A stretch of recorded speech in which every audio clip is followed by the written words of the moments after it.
Yet there are still grave dangers. The devil is capable of imitating divine inspirations. Oh, right there.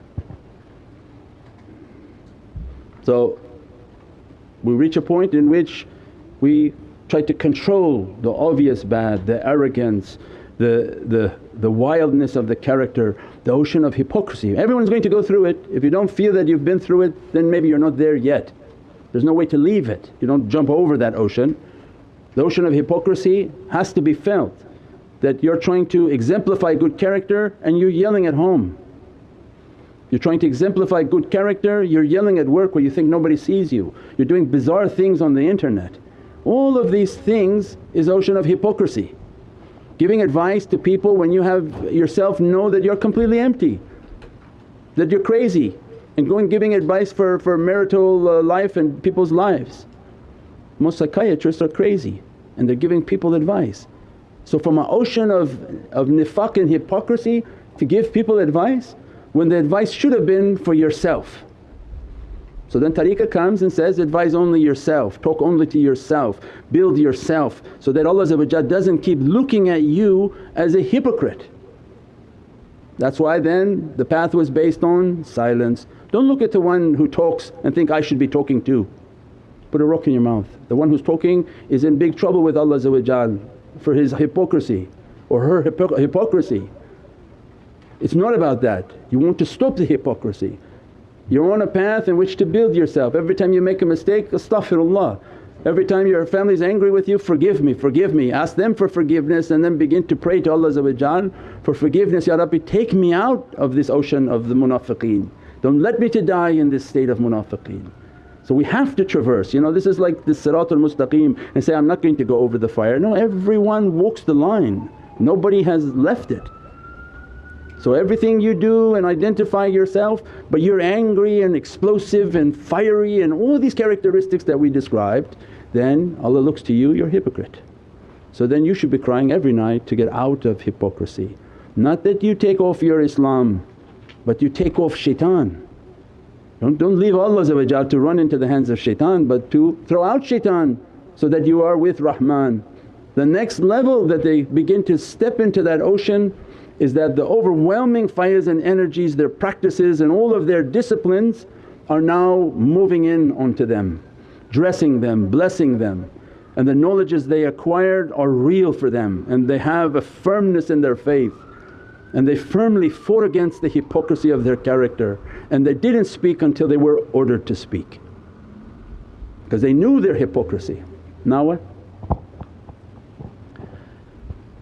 That is why at this stage the guidance of a master is so necessary, one who will be able to distinguish the true inspirations from the false imaginations. It is during this period that the relation between the seeker and his master has to be the closest. The seeker should not hide anything from his teacher, he should reveal all his hopes, his fears and his faults. Even if he feels resentment or opposition to his teacher, he has to confess these to him. They are like the symptoms of a disease which a sick person must reveal to the doctor in whom he has confidence. Just as he heeds the advice given or the diet prescribed or diligently takes the medicine given, if he obeys the counsel of his master he will be able to advance. Another affliction during this period is a change in understanding and sensibility. It is as if he forgets all that he knew, even his idea of himself.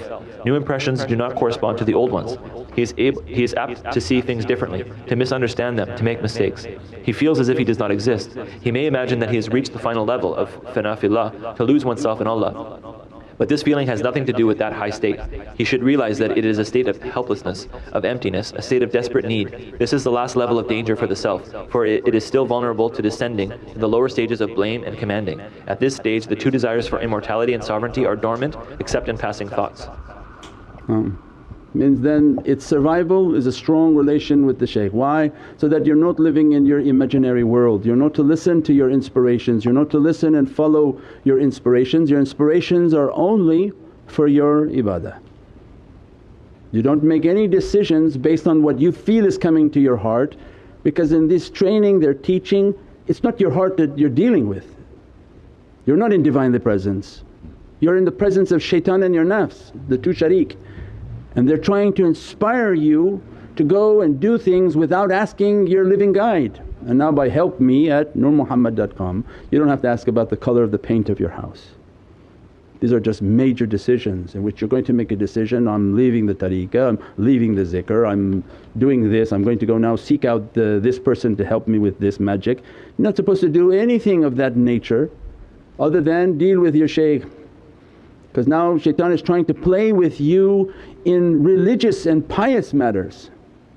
I've said that's why you see all the people in a community start to make their own centers.